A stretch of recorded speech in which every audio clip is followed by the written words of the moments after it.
take you back to sort of a more sort of traditional point of view. So historically sort of stuff, in terms of instructions given, they're often more internal in terms of focus. So they look at the sort of the emotional control of the actual individual, whether the movements themselves or the sort of kinesthesis that they sort of provide like that. This can sort of obviously be linked to stuff that you've obviously done in previous back GCSE levels, obviously looking at sort of Schmidt's schema and Adams' closed loop theory and those sort of stuff to develop these motor skills. But then obviously now, with stuff coming through, people are starting to look at this, obviously this external focus of instruction.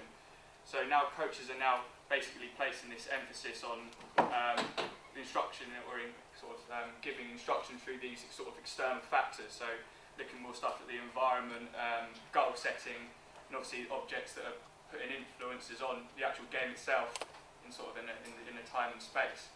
So obviously that almost has, in essence, links to this new sort of that we were discussing earlier. Obviously, before they were looking at this individual and obviously and looking at the individual in terms of developing the individual, but you've also got to look in terms of that looking at the actual task itself through goal setting as well as the environment. So that sort of links itself to sort of Newell's constraints theory.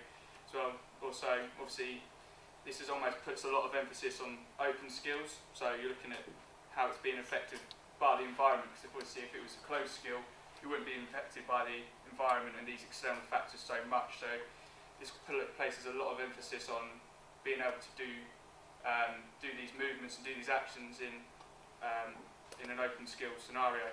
And obviously the coach can give these instructions realistically, and basically that's all we did. Thank you for that. Give me an example, please, of internal versus external.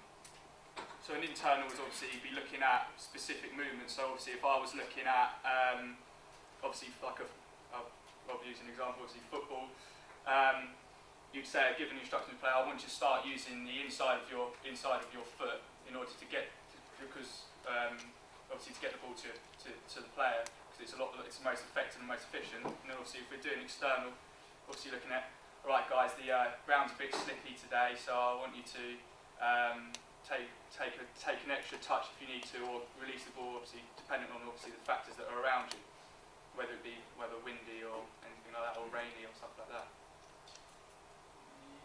I think it's quite a bit